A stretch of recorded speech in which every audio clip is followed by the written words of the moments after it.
3 hours? Is that what you're saying? What did I do? Oh, here it is.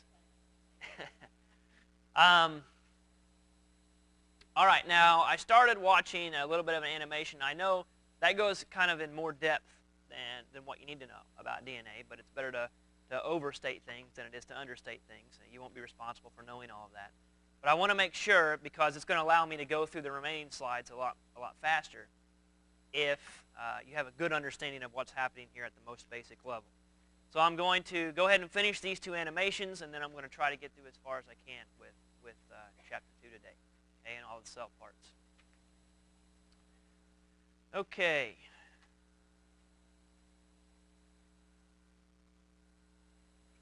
Since I already have this one up, let's do this.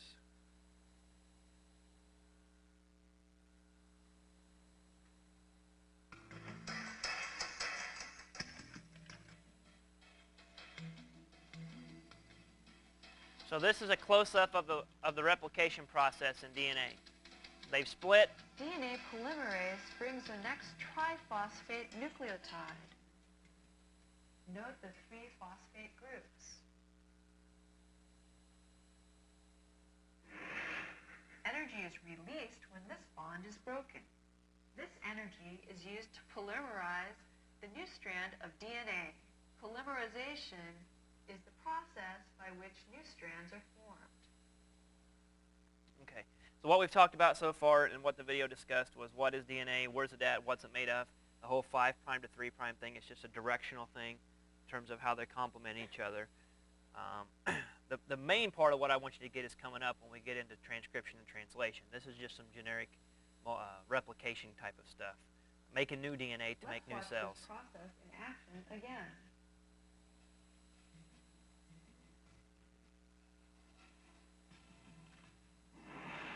Energy is released.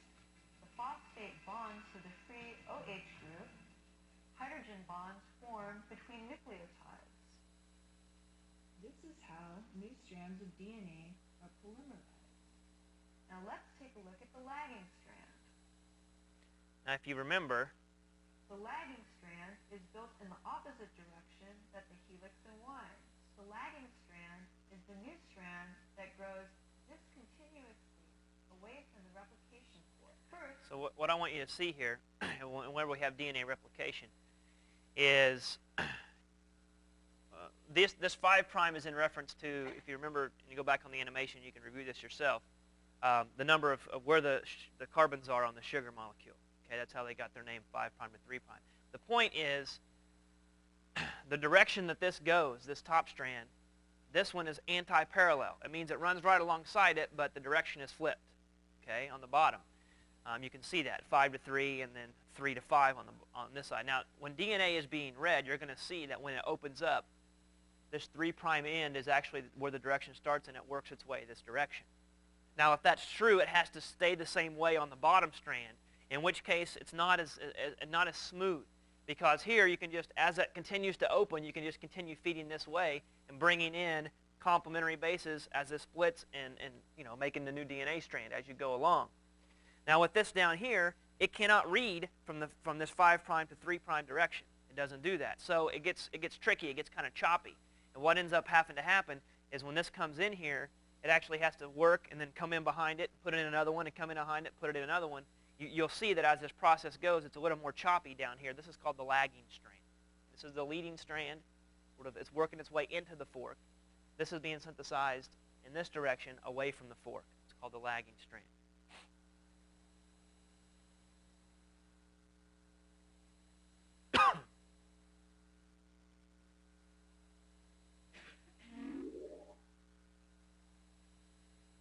Then, DNA polymerase begins to synthesize the new strand of DNA.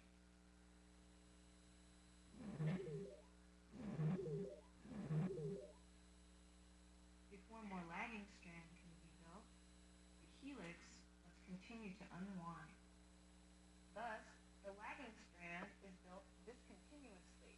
Once again, RNA primase begins the new strand. See, up here, once that primer was stuck on, it could just continue to grow. Down here, there has to be multiple places. As soon as there's an open spot, As soon as there's an open spot, that primer can get in there, and then it just has to fill in that space behind it. Now, these little discontinuous fragments down here, they're called Okazaki fragments. You'll never need to know that again, just FYI. Okay. Named after a Japanese scientist who figured it out. As in the leading strand, a different DNA polymerase changes the RNA primer into DNA. This DNA polymerase changes RNA into DNA. What does the ending ACE always mean? Enzyme, right. OS is always sugar, you're right. ACE is always an enzyme, so. This is certainly an enzyme at work here, making something happen. Then ligase joins the segments of DNA together.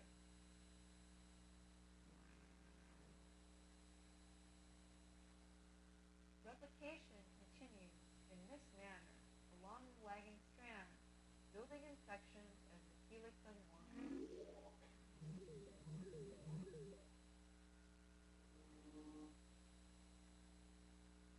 So, more than anything else, you should see how complicated of a process The new this strand is. is an exact copy of the other parental strand. Now let's look at the entire replication bubble. The leading and lagging strands begin to replicate, working in opposite directions.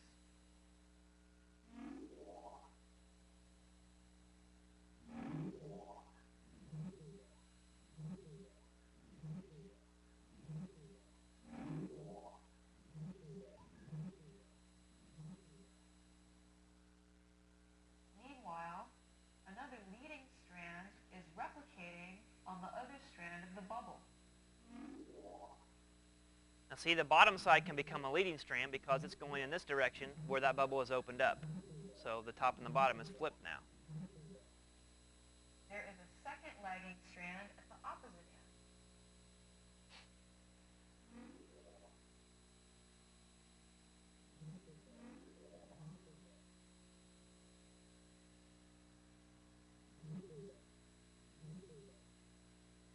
You got to piece it all together. Next, a second DNA polymerase adds deoxyribose, changing the sections of RNA into DNA.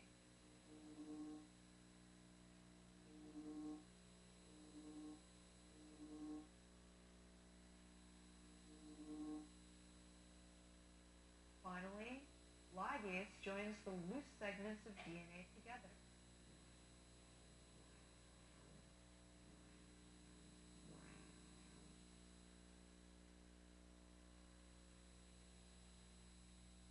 Now, let's see the entire replication bubble in action.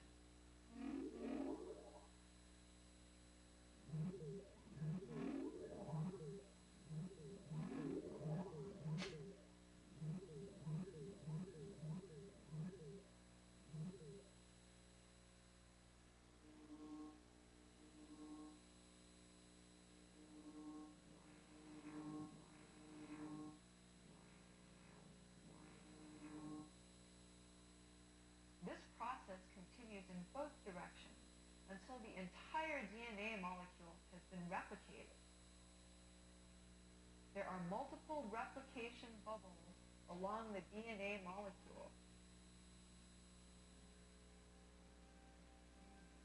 They continue to grow until they join together.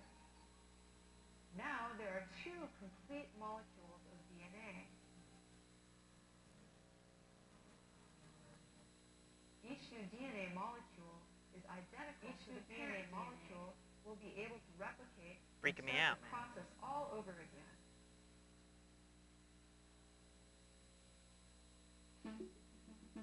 Congratulations. Okay, that's enough of that. Now, a little background on DNA. Now, what I want you to see is a step past that, and in order to understand how all these organelles are going to work in conjunction with one another and make this cell function, we're going to look at this.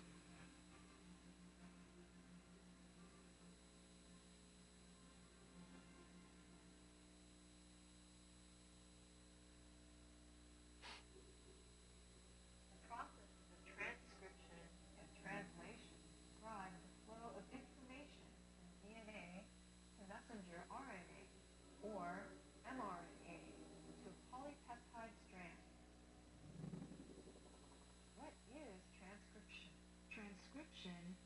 process wherein a molecule of messenger RNA, mRNA, is synthesized along a template strand of DNA.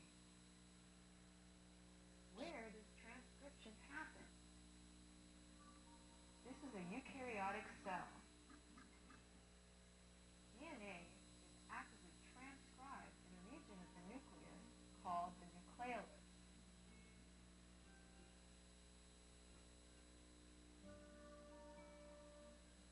Let's look closely at a section of DNA.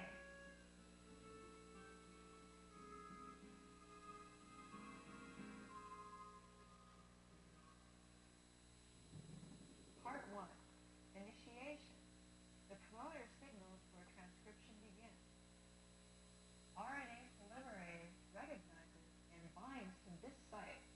The promoter is a sequence of DNA nucleotides, 15 to 300 base pairs long, that serve as the site where an RNA polymerase binds.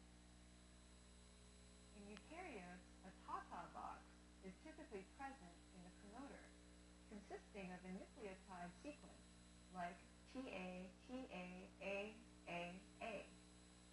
The Tata box aids in the recognition of the promoter. First, a group of proteins called transcription factors locate and bind to the Tata box. The transcription factors are a collection of proteins that help RNA polymerase recognize and bind to the promoter.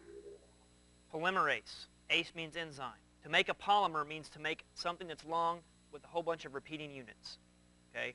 So polymerase is going to be something that grows this big strand and makes something of repeating units like DNA or RNA. The units that have been repeated are these nitrogenous bases that you see up here. Okay? Now, RNA polymerase II is able to bind to the promoter. RNA polymerase II is the enzyme responsible for transcribing the pre-mRNA strand. Aided by transcription factors, RNA polymerase II locates the start point and begins to unwind the DNA helix. Now RNA polymerase II can begin transcribing the DNA sequence.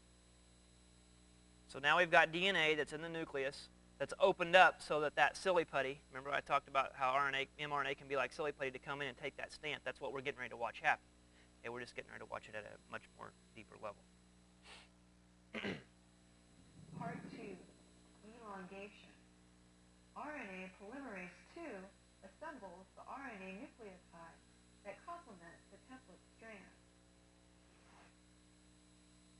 Just as in DNA replication, the enzyme reads the template strand in a 3' to 5' direction, while building the new RNA strand in a 5' to 3' direction. RNA contains the nitrogenous base uracil instead of thymine. Like thymine, it is complementary to adenine. RNA polymerase continues its path along the template as the DNA strands join back together in its wake. Let's zoom in and see this process in more detail.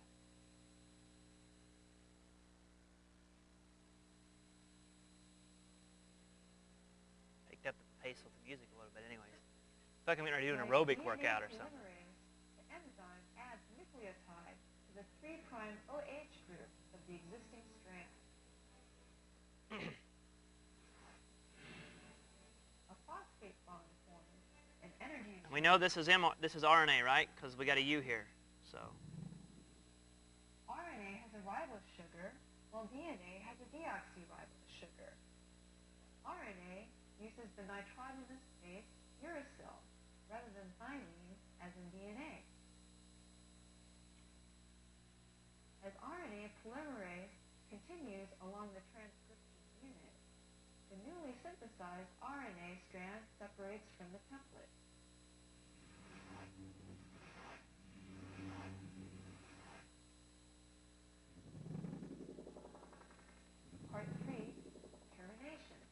the RNA transcript nears completion, the enzyme encounters a terminator, or a sequence of nucleotides that signals the end of transcription.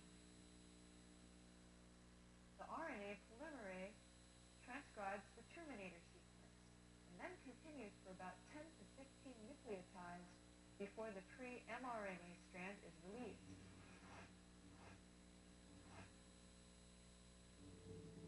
The pre-mRNA strand, now a transcript of the DNA template code, is released. The DNA reforms its helical structure. There's a lot of information in that little piece there. Before the pre-mRNA strand is ready to leave the nucleus, it must undergo additional RNA processing.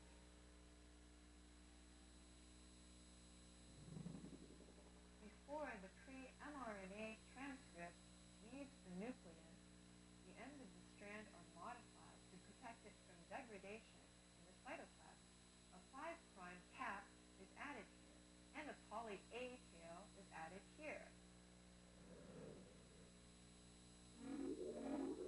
During the early stages of transcription, the 5' end is capped with the methylated guanosine.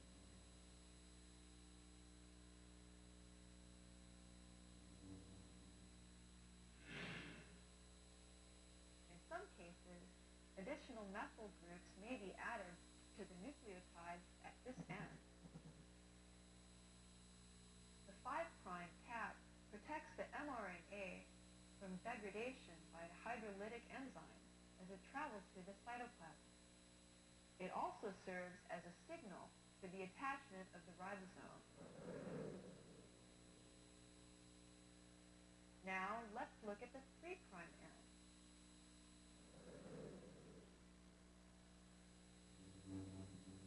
An enzyme called poly-A polymerase adds a tail of 100 to 200 adenine nucleotides to the 3' end of the mRNA.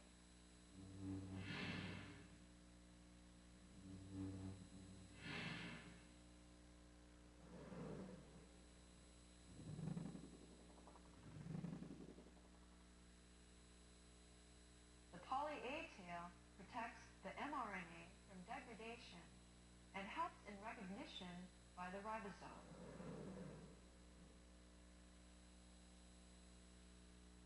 The next step in the preparation of the mRNA strand is the removal of non-coding segments called introns. Introns are sequences that are part of the primary transcript but do not contribute useful information for coding a protein. Something interesting about that. We say that it's not useful because we don't know what it does. So, as far as we know, there are no proteins that are coded for in these introns, these excerpts of DNA that apparently are just cut out during this process. What's on there, what could be useful, we don't really know. I mean, there's research right now studying that kind of thing. So, exons are segments of coding sequences. The endpoints of the intron contain nucleotide sequences that are recognizable as splice sites, indicating where the strand is to be cut. An assembly called the lysosome locates the splice site and cuts out the intron. Within the lysosome are smaller RNA protein complexes called SNRs, or small nuclear ribonucleoproteins.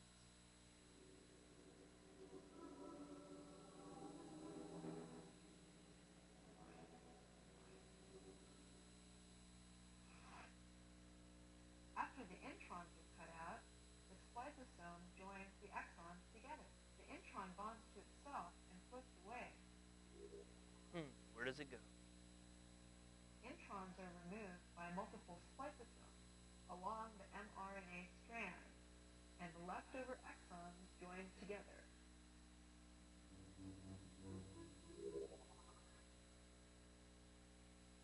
Some organisms use a process called RNA editing to change the coding sequence of the transcript, resulting in new polypeptides. Think about how amazing that is. Some organisms can actually do a dance with their DNA, shuffle it around to produce new traits in themselves. Now Bacteria and viruses do it all the time. Is ready to leave the nucleus and encounter a ribosome, signaling the end of RNA processing and the beginning of translation. Now, that's very important, okay? And the reason is because if medications and that kind of stuff, especially in the health field, when you try to target something as small as like a bacteria, or especially when you're trying to target a virus, the only way you can even really mess with a virus is to sort of get it at the protein level or at the genetic level, because virtually all a virus is a little wad of DNA or RNA encapsulated in a protein. And it's not a cell. I mean, it's just that. So if you have things like, I'll tell you what's really good at it is the flu, and the HIV virus is also pretty good at it.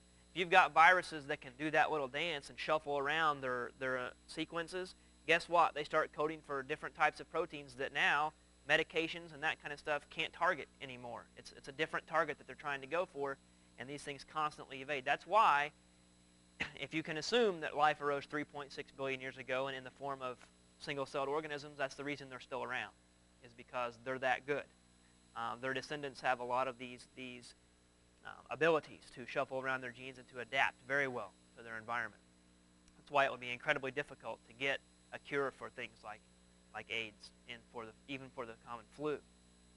There's some other reasons too, and we talked about that in micro a little bit, but some of these viruses also, when they get inside your cell, whenever they start to leave your cell, they actually push against this like a bubble, and they pull part of your cell membrane around them like a cloak, and now they're traveling through your body camouflaged in your extracellular material. So how are you really going to target that without targeting your own cells, right? So that's why it's not an easy answer to all of this stuff.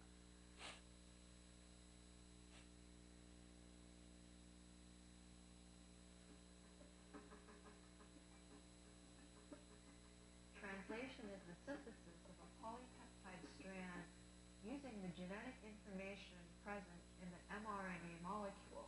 It is during translation that the nucleotide language is translated into amino acids. Let's take a look at our environment. This is a eukaryotic cell.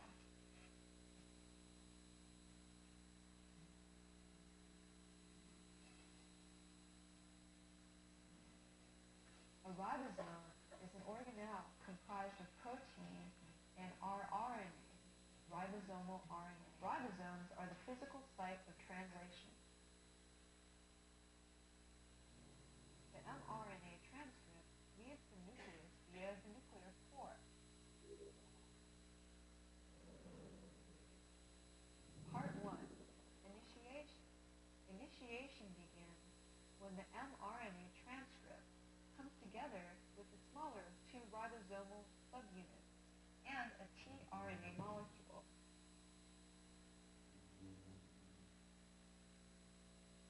The tRNA, or transfer RNA, molecule carries the first amino acid of the polypeptide.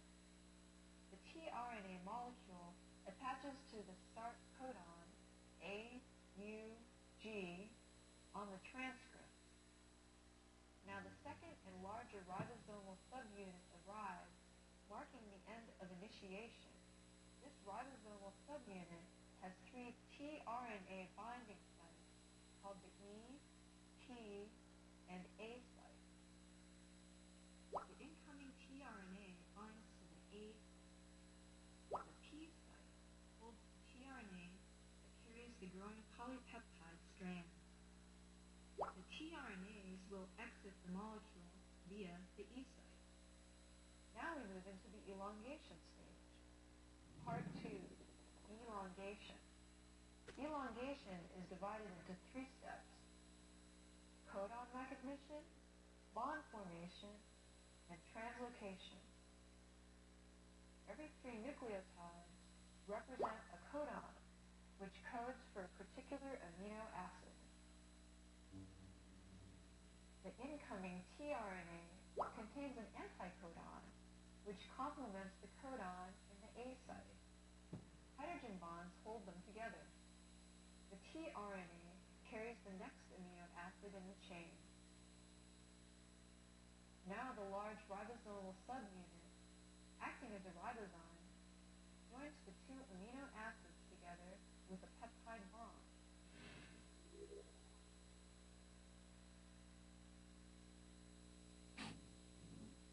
The tRNAs, together with the mRNA template, move down one site.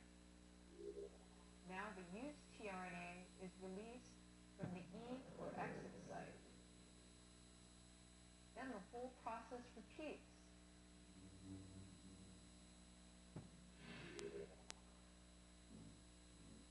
Thus, a protein is born. So.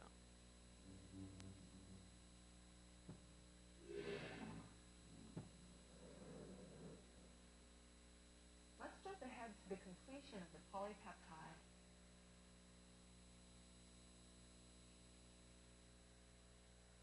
Part 3, termination. Translation is terminated when a stop codon is reached in the mRNA transcript. The release factor is a protein that recognizes and binds to the stop codon. The release factor adds a water molecule or hydrolyzes the chain, releasing the polypeptide. Once the polypeptide is released, the ribosomal subunit and other factors break apart.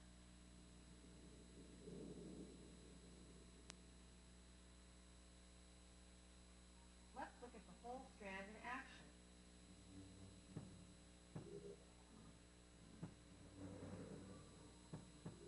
Multiple ribosomes travel along the mRNA strand, simultaneously transferring copies of the polypeptide. Congratulations! You've reached the end of transcription. Yay. So, what I want you to get from this more than anything is, obviously, you don't have to remember all those steps, but you do need to understand the difference between transcription and translation. Transcription being the actual synthesis of an mRNA molecule, and translation being the interpretation of that message at the ribosome. Okay. What is amazing is, and you saw sort of how complex all of this is. There's a lot of chemistry involved there. There's a lot of stuff that even we didn't go over in that video. But if nothing, oh no, certainly there's a lot more. But the bottom line is, the more you learn about this, the more the question that you ask changes. Instead of saying, why me? Why does this have to happen? Why do bad things always seem to happen to me? Why am I sick? Blah, blah, blah. You should really truthfully be asking, why am I not? And why aren't things going wrong more than what they really are? When you consider this and looking at this DNA and how it works, and how those letters, those sequences that are pairing and coming in like that, that determines everything. That determines what proteins are made, and thus how your body is going to respond to certain things. Sometimes, people argue that it defines who you are and what your personality is even going to be like, depending on what pathways those proteins, when they're produced, where do they go and what they do. Okay, it's a very complex interaction. So given the fact that that's the blueprint for life, and from a biological perspective, you exist so as to make more DNA. That's it. You make your DNA, and you continue your DNA by sexually reproducing with someone else to preserve your DNA and your partner's DNA as some sort of combination to allow an offspring to exist with even better DNA, hopefully. Some sort of mix, some sort of hybrid between the two that can get traits from both, okay, that can shuffle this DNA around. So it is absolutely a wonder of nature that things do not go completely wrong all of the time. Because, when you're bringing in an A or bringing in a T, you realize that if that one time that is brought in wrong and a different letter comes in, you've coded for an entirely different tRNA molecule that's going to come in, and thus an entirely different protein, and it could entirely different amino acid, which could very well lead to the completely wrong protein. And that's where genetic mutations come in. That's where a lot of diseases are caused and born, and that's where a lot of health problems and a lot of things. Okay? Some of those proteins are involved in making ion channels on the plasma membrane. Some people with cystic fibrosis have faulty chloride ion channels. I'm not sure why, but it's for a genetic reason. Somehow the proteins are not made correctly that help make up those ion channels that allow to control the rate of chloride into and out of the cell. And as a result, that's a genetic disease. So that you're going to see this a lot. The fact that it works as well as it does is absolutely mind-blowing if you really get down and start thinking about it. Okay. Now, let's look at when that protein is born. That was the hardest part, okay? Seeing how the birth of a protein comes about. And now, once we get that, once this mRNA is made and you have this protein, how does the cell work together to ensure that it gets where it needs to go and to make it right? And that's what the rest of this is. So if you got an understanding a little bit of what we just went through, then we should be able to go through this reasonably quickly. Okay? Here's the biggies that are going to play out here. You've seen these words before. Okay? Endoplasmic reticulum, there's smooth and there's rough. Right? It's abbreviated ER sometimes. The Golgi complex, lysosome, peroxisome, mitochondrion, and what's called a vault. And then we've got the cytosol, which is sort of like, the cytoplasm is what you've probably used before or heard of. Cytoplasm is sort of all-inclusive. Everything that's inside the plasma membrane is sort of considered the cytoplasm, and all the stuff that's dissolved in it. The cytosol is just the liquid portion of the inside itself, that actual fluid that comprises the inside. Has a special name they call the cytosol. Okay, it's sort of like a gooey gel-like liquid. Okay, so first of all, the ER, notice where it's at. Okay, it's folds. Reticulum means, reticulated means it's folded. I've already sort of went through that. I think I mentioned that before. Notice where it's at. It's all these pocket folds that come right off the nucleus. Okay, what you will see is this part over here. You can sort of see it a little bit better down here. This is the rough ER, and where it all spreads out and gets sort of spongy looking over here is the smooth ER. It's called rough ER because if you look very closely, you'll see a bunch of dots all over it. That's those ribosomes that you just saw a picture of where this translation is occurring. There's a lot of them all over the place on that ER. Now, connected to the rough ER, you will see this little extension from it called the smooth ER where there are no ribosomes. Okay? You'll also see that ribosomes are free-floating. They can be sort of spattered around the cell. Some of them are going to be anchored on this ER. Others are going to be just floating around in the cytosol. Now, what is happening in the ER? Now, remember, if I go back one here, what happened in here, we had transcription making the mRNA. It came out, okay? It came out, and it landed on these ribosomes, and the ribosome translated it and brought in the amino acids and made a protein. So as that protein molecule is traveling around, making its way through this labyrinth of ER, what is happening to it? Well, it's getting pruned. It's getting groomed to be the nice protein that it someday will be. And in so doing, things like this happen.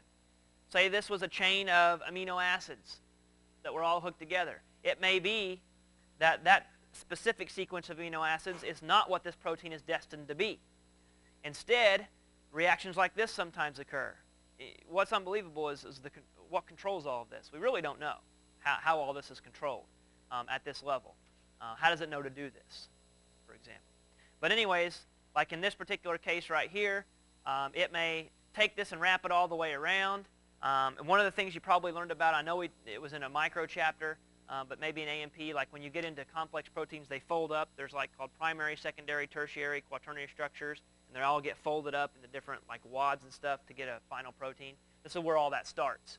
You'll see that chain, and then it curls around, and then what can happen is disulfide bonds can form. The sulfur atom would be involved to help tie these things together, and this ladder would be tied together, and that would actually get snipped, and this becomes a waste then.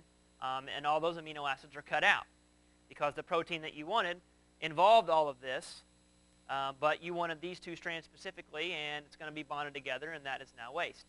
Something interesting, notice that sulfur is very important in holding amino acids together in terms of make proteins. These are peptide bonds holding two amino acids together, but what holds like different sides and different parts of a protein together are what's called disulfide bonds. Now, what ends up happening is when protein gets degraded, whether it's like rotting meat. Meat has a lot of protein in it, right? It's got a lot of amino acids that make up its tissue, a lot of muscle segments and that kind of stuff. What will happen is as microbes, for example, start to degrade this product and degrade these proteins, these amino acids start coming apart. That's digestion, pulling it all apart. And these bonds get broken. And when these bonds get broken, what does rotting meat and rotting eggs smell like? Sort of like a gross sulfur type smell, right? That's the smell that you actually get. Go down to a creek that's got a lot of sulfur smell to it. That's what it smells like, rotten eggs. What actually happens is all over the place in the medium that's going on in the cell, there's also water molecules, and there's hydrogens present, hydrogen ions, and that kind of stuff. When this bond breaks and that sulfur has a chance to react with water or react with hydrogen atoms, it forms hydrogen disulfide, or sorry, dihydrogen sulfide, H2S, or hydrogen sulfide sometimes called. It's a gas, and it will leave as a gas, and that's that odor, that sulfur smell. So what you're smelling is not necessarily sulfur itself, but it's a hydrogen-sulfur compound, but the smell is because of the sulfur that's present in that gas molecule. So that's why rotting things smell, because of this decomposition of these protein structures. It's also why, think of, not to be stupid or anything, but think about human flatulence.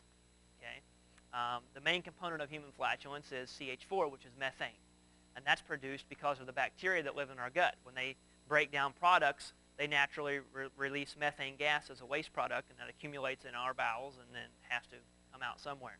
Okay, but methane, as natural gas, has no smell. If you have natural gas at home, or if you are in the chemistry lab and you turn on the Bunsen, or the burner that you would use to use a Bunsen burner, you would smell that, but what you're smelling is an additive that has been put in to that natural gas supply so that you can detect a leak and you can tell if it's on and if it's coming out. CH4 by itself, methane, does not have that smell, so the smell factor from human flatulence is going to come, especially if it's a high-protein diet, or you eat something with, like, I don't know, beans, for example, that have a lot of protein in them, right? You can see where this is all going to play out. The more protein you have, the more amino acids are going to be present, the more disulfide bonds are going to be broken in that release. So you learned something useful today. Okay. Have that when you're serving the beans tonight at the supper table, right? By the way, I learned something interesting today. It's like, oh. Okay, now, that happens in the rough ER. Okay, those ribosomes where this protein was being made, things like this pruning, for example, is what you're going to see happening inside the folds of the rough ER. It's going to get modified. Now, the smooth ER, what it's going to start to do is take some of these things as they travel out from the rough ER and start packaging them up, sort of hoarding them together, collecting them, and sort of starting to make little bubbles around them. Because what's going to happen is these proteins are going to form these little pouches and bud out from the smooth ER and then travel through the cell. Okay, so that's what's going to start happening here in the smooth ER. You'll see that in the liver, your liver cells have a disproportionately high level of smooth ER, because another thing that the smooth ER can do is detoxify substances, and we know that's what the liver does. It's one of the first places, things that you put into your body, into your mouth. Whenever it passes through the digestive system, the first place it goes to is through the liver. It's sort of the gatekeeper of your blood. So whether it's alcohol, whether it's any kind of other drugs or whatever, they're the initial step of detoxification. And the smooth ER helps with that. Okay. Now, as you will see, this doesn't mean much to you now, but when we get into the muscle chapter, you'll see that muscle cells have highly specialized and developed smooth ER that it's so developed and it's so special that they give it a new name, and instead of calling it smooth endoplasmic reticulum, they call it sarcoplasmic reticulum. And I'll explain why when we get to the muscle chapter, what it does and why it's so important. It has to do with allowing and storing calcium so that your muscles can contract properly. Okay, the Golgi body, or the Golgi complex. Notice where it's at. Here's your rough ER, here's your smooth ER, sort of out here like this big squashed stack of pancakes. Now, what happens is, here's your smooth ER. Those proteins that were being modified are now budding out and form these little vesicles that have these little proteins in them. That came from the smooth ER, and that is traveling to the Golgi body. Golgi body is sort of like the post office, I suppose.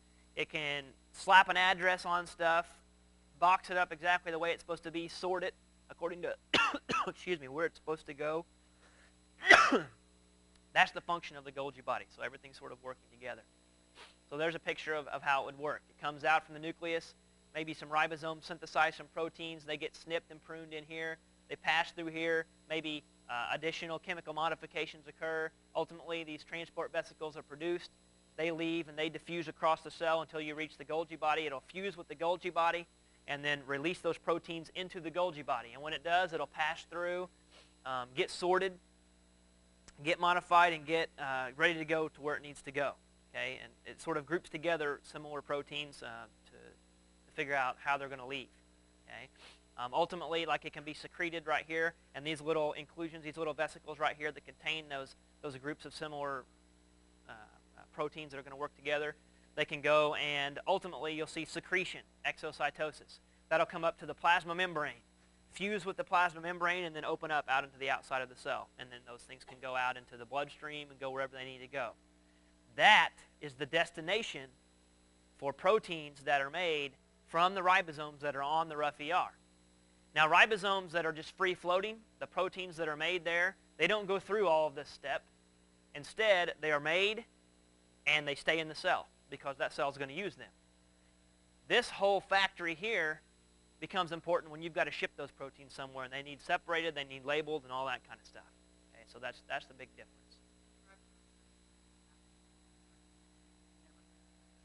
That's correct. The proteins that are released by free-floating ribosomes are going to stay in the cell for that cell's use.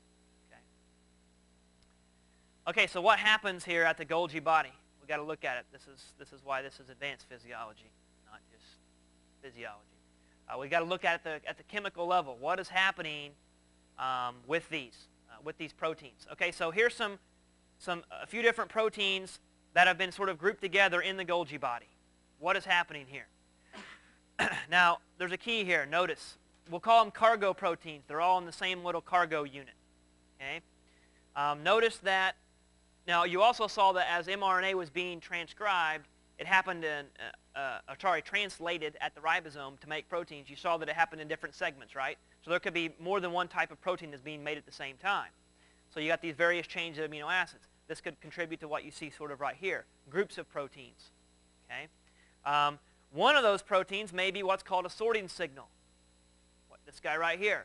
A sorting signal directs what's going on here with this particular group of proteins. Realize that these are proteins that were made from somewhere at another time. It's way too complicated. You can't keep track of everything, where it all came from. But these at some point were proteins that are made that found themselves here. So it's all connected. All you see here are plasma membrane proteins, Golgi membrane proteins. Now there's a whole bunch of different kinds all over the Golgi body. And each one is specific to a certain sorting signal. So this one's going to bounce around. These groups will sort of stay together. This is going to bounce around inside that Golgi body until it finds the fit, that something will accept it, and that sorting signal gets recognized. When it does, it changes the chemistry. For example, if you look here at what's called the recognition marker, this guy right here, that's like a lock and key fit between that sorting signal and that protein that's right there. Okay? Now when that happens, chemistry changes. I don't know if you've had any chemistry or what you know about it, but we don't have to get into the details, but realize that when two things are separate and they come together, they sort of behave differently. Okay? Sort of like, think about soda pop. Coke or Pepsi or whatever it is you drink is a lot different than just swallowing carbon dioxide and then swallowing some sugar and then swallowing some water. Big difference. When they come together, they behave differently, right? And they form one big unit as opposed to separate things. Think of that in the same manner here. When you hook these two things together, they become a unit. They become a different type of chemistry. And as such, since this is right next to this, it ends up changing the chemistry of this. And before, when this was closed, now it can be open. It can be receptive to chemical change. And when that happens, these things right here, called coat proteins, can start coming in and interlocking in their positions. So everyone that's connected to one of these proteins here. So before long, you can see how they're sort of shaped. Before long, that happens over here, that happens over here, and it keeps cutting around that circle until they've separated, like what you see there. Okay?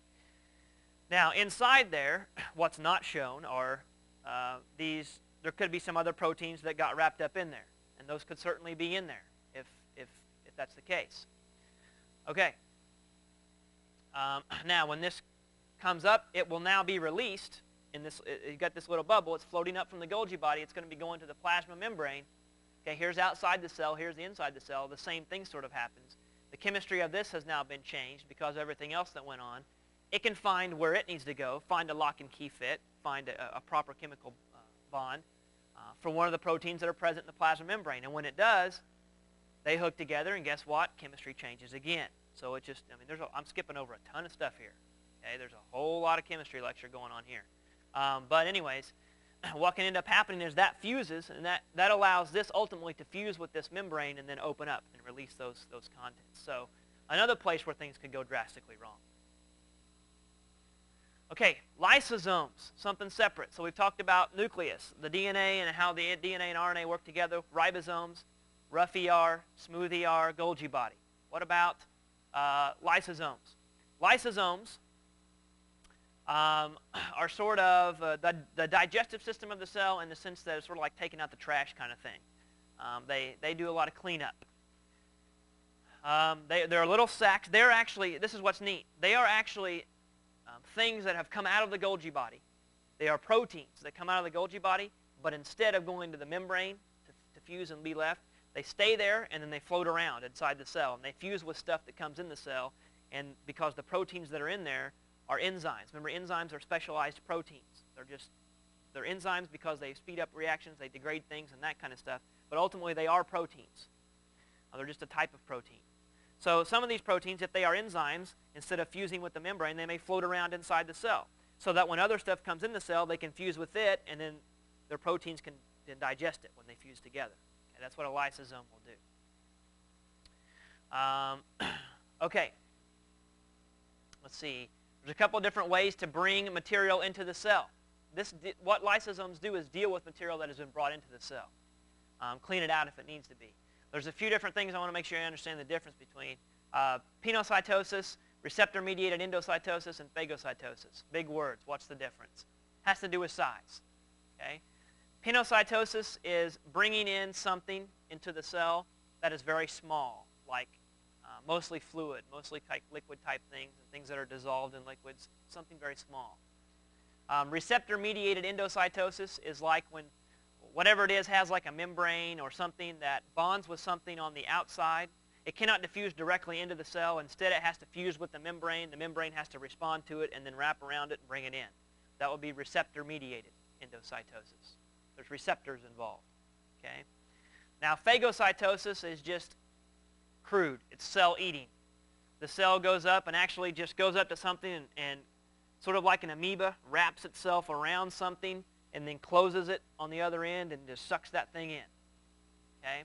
That's the difference. Mostly a size factor in terms of what it can bring in. Okay. Some pathophysiology here. Every once in a while I'll throw in the word patho down there and we'll talk about some kind of disease or something related to what we're talking about. I don't know if you ever heard of Tay-Sachs disease before. If you know anything about it, it's sort of a death sentence. There's no cure for it. It's a genetic disease. The babies that are born live hardly no time at all with it. What actually happens is it's a neural disorder. Okay, it's a problem with the brain in which neural cells, their lysosomes do not function properly. One of the, in terms of neural cell anatomy, one of the byproducts that happen are these things called accumulate gangliosides. Okay, there are waste products that are produced in the cell that is not dealt with properly. Because the lysosomes are not made properly. And as a result, this trash sort of builds up inside the brain cells and ultimately destroys neural tissue and shuts down brain function for these tiny little babies. Okay? Sad. Very sad. Okay. There's just an example of receptor-mediated. There has to be a receptor interaction. Okay? Something that would draw it in to the cell. Phagocytosis is much cruder. It's much, that's a word? I don't know. More cruder, whatever. You know what I mean. It deals with a little bit bigger particles, that kind of thing. Okay, another thing that you're going to see, another organelle, is what's called peroxisomes. Peroxisomes are going to address something very specific in the cell. It's going to address a chemical known as hydrogen peroxide, okay, or peroxide.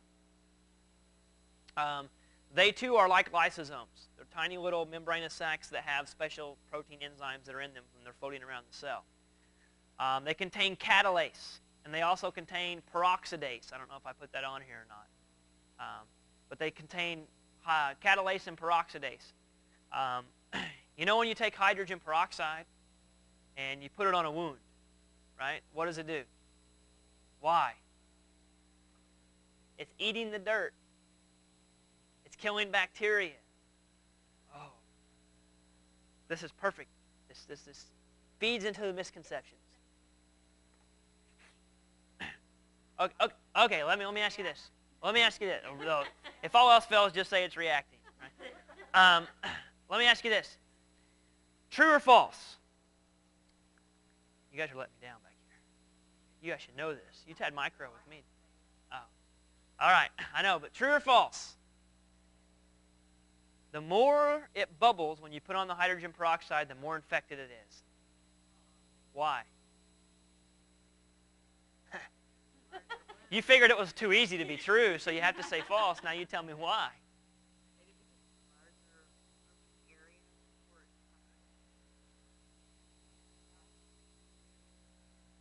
Do what? I can't hear you. Okay, maybe. I mean, it's certainly possible. That's certainly not wrong. Consider this. We have, well, first of all, as you will see here in a minute, one of the waste products that our bodies produce at a cellular level is hydrogen peroxide. Because one of the things that is produced is, well, oxygen is at the end of our electron transport chain, and I will discuss that very shortly. Next couple of slides. Oh, it's going to be exciting. Oxygen is there, okay, and it absorbs electrons and becomes electrically active. One of the things that it will do then is react with hydrogen to form water. It's part of the reason that we breathe out water vapor, okay? And I'll show you all this in a second. But realize that hydrogen peroxide can sometimes form when water could form, because it's still the same atoms involved, right? It's just a different ratio of those atoms. Water is H2O, peroxide is H2O2. So if hydrogen peroxide forms, realize that it is dangerous and it can destroy cells. So our body has to have the ability to degrade hydrogen peroxide. And guess what we degrade it into? Water and oxygen. Okay. Did you say carbon dioxide? That would be okay. All right. So oxygen and water are what we degrade it into. Now we can reuse some of those things. Some of it will be expelled through respiration, like the water, for example. We may get caught up and breathe it out. Who knows? It could go a lot of different places. But the point is, peroxide is degraded into water and oxygen. So, what catalase can do and what peroxidase can do, but let's look at catalase. It can be an enzyme that facilitates that reaction. It will take H2O2 and break it down into water and oxygen. That's why it's so important to us. We have to have it. Now, one of the things you'll learn about in micro is about aerobic organisms and anaerobic organisms, things that use oxygen and things that don't use oxygen. The reason that anaerobic organisms cannot use oxygen is because, don't get me wrong, when they start using and digesting and trying to get energy out of stuff, they will use oxygen. But the problem is when they start using oxygen, they start forming hydrogen peroxide. And when they form hydrogen peroxide, they do not have the enzymes to deal with hydrogen peroxide. That's what kills them. Okay? So, knowing that, also know that our cells are full of catalase. So that means our tissues are probably full of catalase, and that probably means that there's a lot of catalase in the extracellular fluid at any given time in our body. Since there's a lot of catalase in extracellular fluid, chances are there's going to be a lot of catalase in our blood, right? So the more tissue fluid, the more blood present, the more catalase that's going to be present. So the bubbling that you see when you add hydrogen peroxide is due to the evolution of oxygen, okay? The reason that it's the evolution of oxygen is because you have tissue fluid exposed that has catalase in it. Okay? Now, if it bubbles that much because of bacterial reasons, you got a big problem. Okay? There shouldn't be enough bacteria present in the wound that you have just made to cause the amount of bubbling that you see when you add hydrogen peroxide. Now, we do a catalase test in micro where you can drop a little bit on and see the bubbles, but realize you dropped it on a pretty good wad of bacteria. And there is no way ever that you should ever have that much bacteria in a wound, unless you just cut yourself on a microbe plate and, E. coli just is there in part of the wound. Otherwise, you should never have that much. So the bubbling that you see is actually because of the catalase in your body fluids that is breaking down all of that. So it's false. The degree of bubbling has really nothing to do with the degree of infection. That's my mom was wrong. Okay? And also, if you haven't read the latest FDA report, a few days ago, it's official that the FDA recommends that you do not use peroxide to clean your wounds. Why? What do you think? Took them long enough to come up with this, that's for sure. It's not a hard question. It's actually very, very easy.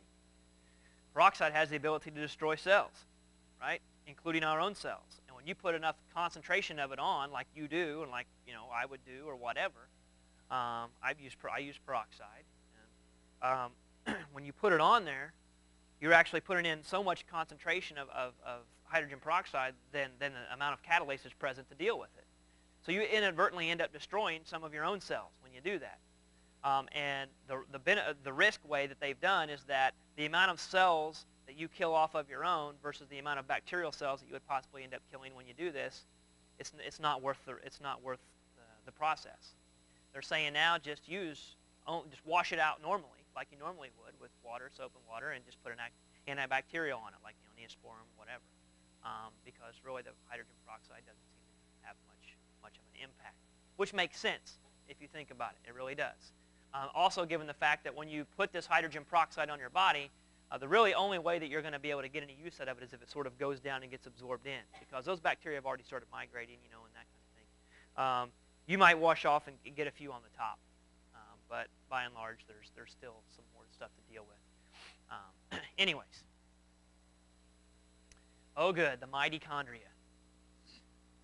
We got about 15 minutes or so to get in good with this. Now, if you've not been excited so far, here it comes.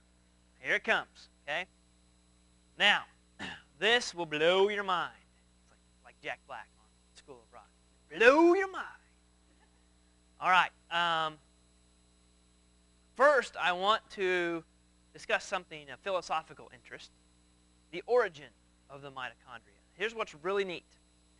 There are these organelles that are inside your cells that have, this is the only ones that have this, by the way.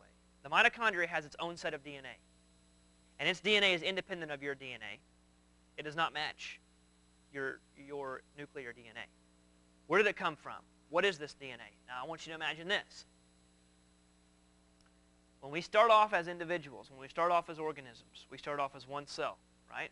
Fertilized zygote. The mother's egg cell has to have everything in it to be a cell to survive. The only thing it is missing is half of a genetic complement. Half of the chromosomes necessary, that's where the sperm comes in. That's all we bring. Okay? What is very interesting is that your organelles, for example, now not all of them, but to a degree, let's just talk this through. Your organelles are present, okay, from that first egg cell. Now, there's a lot of changing going on. There's a lot of shuffling around. There's a lot of neat stuff that's happening. But what is already present in order for that cell to survive is mitochondria. Now, mitochondria are already present in your mother. And mitochondria have the ability, unlike all these other organelles, to actually reproduce its own DNA and reproduce its own parts, sort of like a cell within a cell. It doesn't have all this other stuff to help make it live, but it certainly has reproductive capacity, and it has its own genetic material. You get that from your mother. As a female, which all but one of us in here are, as a female, your mitochondrial DNA, if I took it out and looked at not your DNA is a mixture of your father and your mother. Your mitochondrial DNA is an exact genetic match to the mitochondrial DNA of your mother. Has to be. No other way. When you have a kid, his or her mitochondrial DNA will be exactly the same as yours, which is exactly the same as your mother's, and so on forever. Okay? Now, this is extremely interesting because this is a case where genetic material is preserved for several generations, and this could shed a completely new light in terms of who's related to who.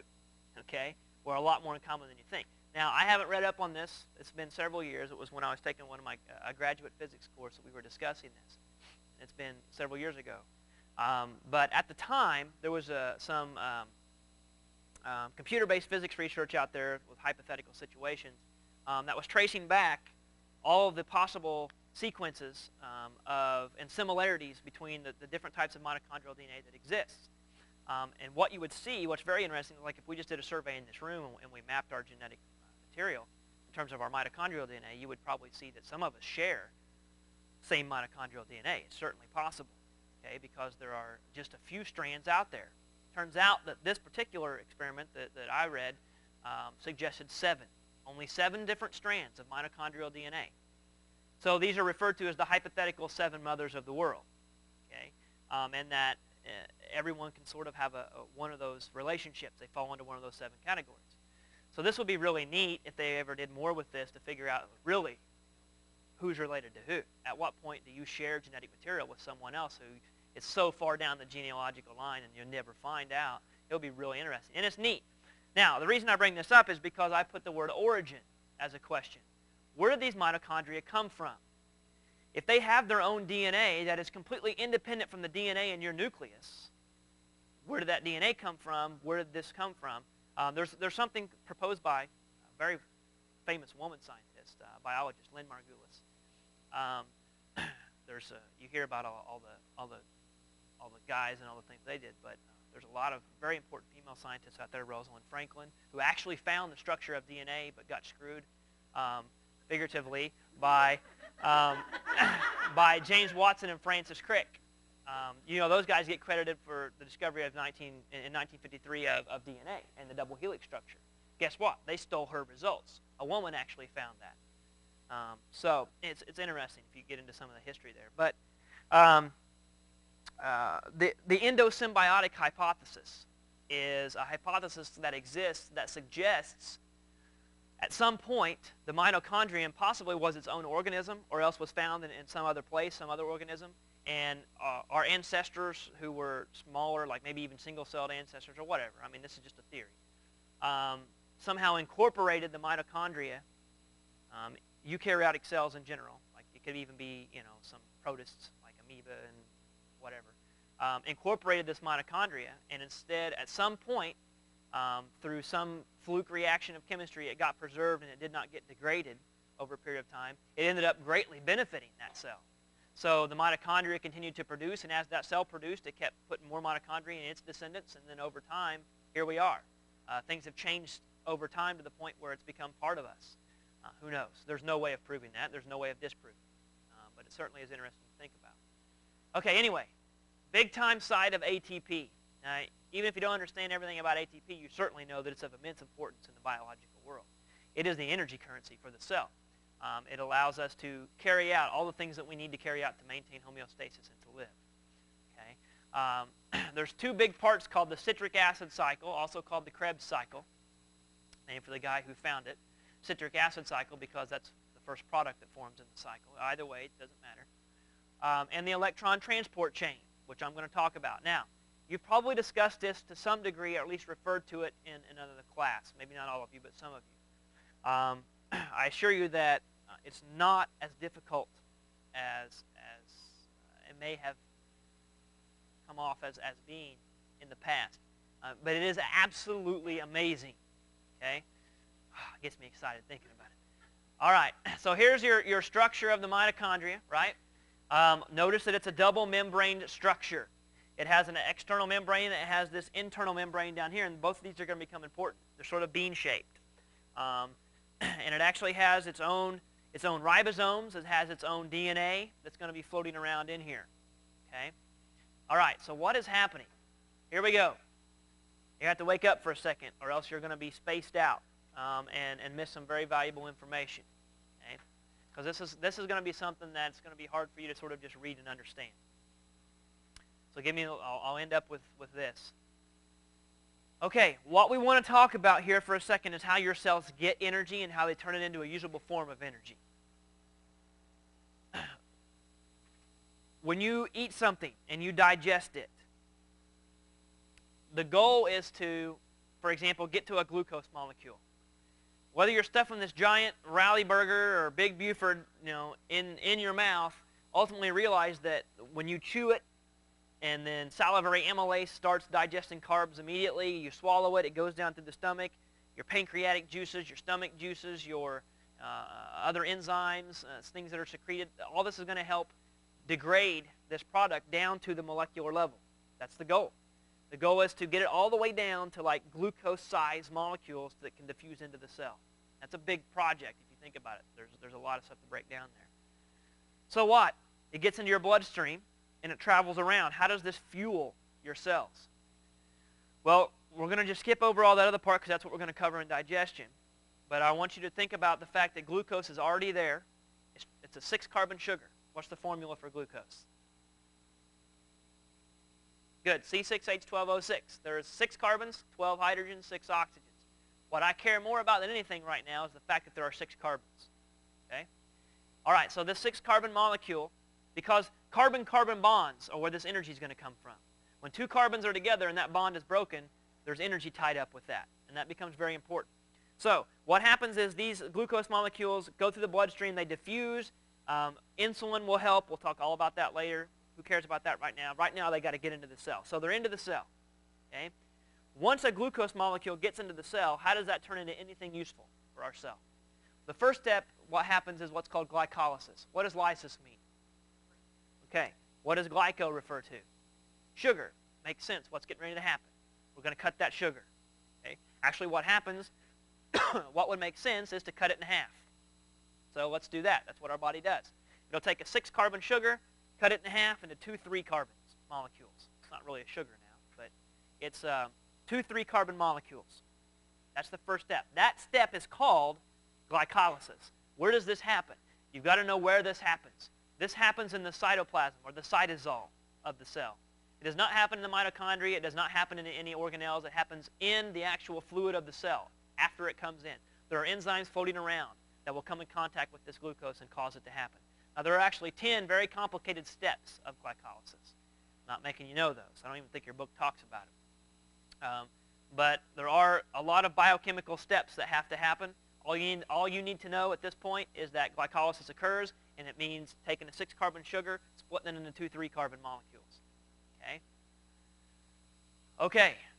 Now, those 2 3-carbon molecules, know the names of them. Called pyruvic acid. Each one of them is called a pyruvic acid molecule. Okay? Now, this is an anaerobic process. Oxygen is not required. Excuse me. Oxygen is not required to make this happen. It's very important. Now, what happens as a result of glycolysis? When you bust up sugar and you turn it into you undergo glycolysis and create 2 pyruvic acid molecules. Each one is a pyruvic acid. Now, when you have this, not using oxygen, anaerobic, what you have just done, remember I told you when you release carbon bonds, energy is released. Well, what ends up happening is you end up producing 2 ATP molecules from this process, 2 of them. So you got glycolysis, means splitting of a glucose into 2 pyruvic acids. When that happens, 2 ATP are released. Okay? We don't need to understand the biochemistry behind how the ATP forms. Just know right now that they're released. Now, 2 ATP is nothing. 2 ATP is not going to get us anywhere in life. Now, we certainly aren't going to waste that 2 ATP, but all this is a means to an end. This may fuel a couple processes to get where we need to go, but we need a lot more than 2 in order to do what we do on a daily basis. Okay, so you're going to see how this plays out. But do know that 2 got produced right now. All right, so then what happens? I'll tell you what, as opposed to reading through all of this, I'm going to let you do that. I'm going to explain it from a graphic. Okay, then you can go back and read this. I'm going to explain everything that you see here. You can go back and read it on your own. I'm going to look at this. Okay, whoa, looks intimidating. Too many big words, too many letters, right? Let's walk through it. It won't be that bad. All right. Remember I said out here in the cytosol, you've got this happening. You've got 6-carbon sugar breaking apart into 2 3-carbon molecules, each one called pyruvic acid. When that happens, excuse me, 2 ATP is released from that. Keep that in mind. All right, so what happens is a pyruvic acid is a 3-carbon molecule. That's what this is. What you see here is the cycle for only 1 pyruvic acid molecule. What you got to realize is that for every glucose molecule that you brought into the cell, you double everything you see up here. Because this says times 2. There are 2 pyruvic acids. I'm looking at only 1 of them now. So keep that in mind as we go through here. So when this comes in, what immediately happens? Look, as it crosses the membrane, the mitochondrial membrane, notice where this is happening. Glycolysis, this is all called cellular respiration, okay, this whole process that we are discussing. The only step that takes place outside of the mitochondria is glycolysis. That's it. And it's the only anaerobic part. Now that we've crossed the threshold and got into the mitochondria, everything is going to be aerobic, and everything is obviously going to take place within the confines of the mitochondria. Okay, so what happens here is, as soon as it crosses that, there's some enzymatic reactions that causes one more carbon to leave. So you've taken that pyruvic acid, it floats into the mitochondria, boom, when it does, you lose a carbon. Now you're down to 2 carbons. Now when that carbon leaves, look what forms. It reacts with oxygen. It ends up pulling an oxygen atom or 2 off of that entire compound when it leaves, but that doesn't matter. Realize that the carbon is in the form now, it's locked up in CO2. That's the reason you exhale CO2. Okay? You breathe in oxygen because you're going to need it here in a minute, and I'll show you why. You breathe out carbon dioxide because of this. Okay? So that should explain some things. What also happens is, when that carbon is pulled off, it changes the chemistry of what you have left. It makes it a little more unstable. So what ends up happening is a hydrogen falls off as well. So now what you've done is taken a 3-carbon pyruvic acid molecule, lost another carbon. Now you've actually made, through this transition, acetic acid. You know what acetic acid is? Vinegar. Vinegar is a weak acetic acid solution. You smelled acetic acid, it's exactly what it would smell like. You actually make this in your body. Okay? So you have a 2-carbon molecule that actually is acetic acid. Okay, now I want you to notice something very, very, very important. Look where this hydrogen goes. These guys out here. You'll see them up here. You'll see them down here. You'll see him here. You'll see him here. And you'll see a similar one, FADH2, here. Let's see. Nicotinamide dinucleotide phosphate, something. I forget. Anyways, that's what it stands for. What it is a hydrogen carrier.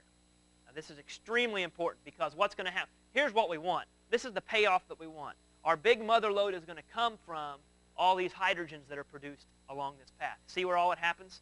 It continues to happen all over through here. I'm going to show you why this is so important. This is what's going to get all this ATP, not the breaking of all this carbon.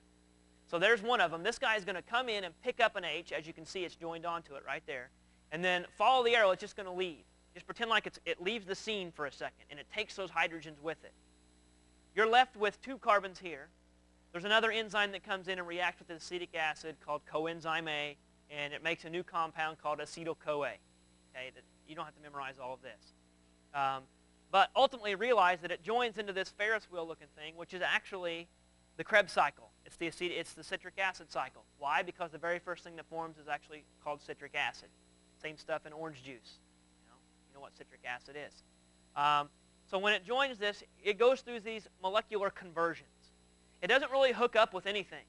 What it does is this 2-carbon hooks up with this 4-carbon that's there, and it makes a 6-carbon. And that 6-carbon isomerizes, meaning it changes its shape. It's sort of, immediately when it forms, it's sort of unstable, and then it sort of flips and maybe just twists some things around. It's still the same formula, but it's positioned differently. When it does, it's called isocitric acid because it's a little bit different. And then when that forms, NAD is able to grab an H off of it.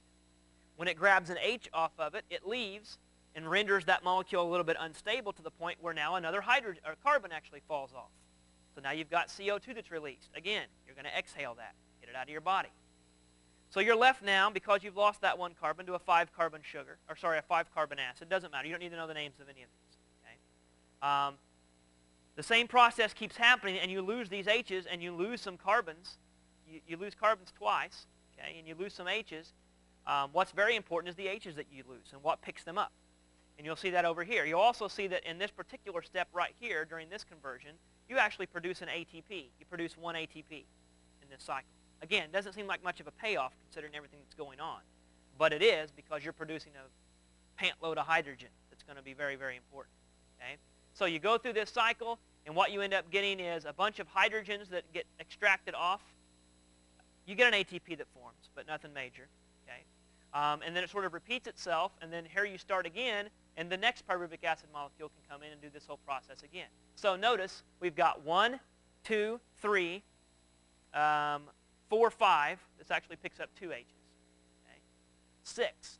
6 hydrogens are picked up for 1 pyruvic acid molecule that enters this cycle. Right? 1 ATP is generated for every pyruvic acid that enters this cycle. So where are we? We've got 2 ATP from glycolysis. We've got 1 ATP from this pyruvic acid and another ATP from the identical pyruvic acid that would have went in from that. So we've got 1, 2, 3, 4 ATP so far. Okay? And 12 hydrogens total if you're trying to keep track of all this. Unless you gave up long ago. Okay? Now, I got to quit now, but keep that in mind, and we'll start with where these hydrogens go next time. Yeah? Say it again. I didn't hear you.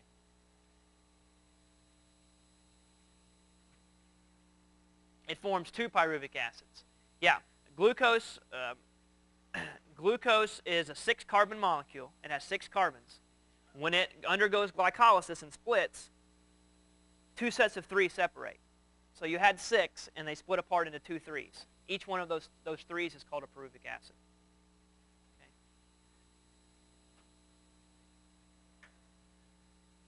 Good stuff. Good stuff.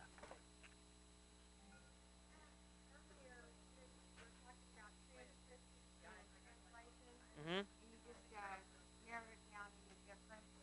Okay. I missed the transcription. The interpretation. Okay, transcription is just the RNA makes a copy of the DNA, basically. That's all that is. That happens in the nucleus, sort of like that silly putty thing I was talking about. That's transcription. Translation is when you actually use that at the ribosome to bring in amino acids. Okay, do the lab, though.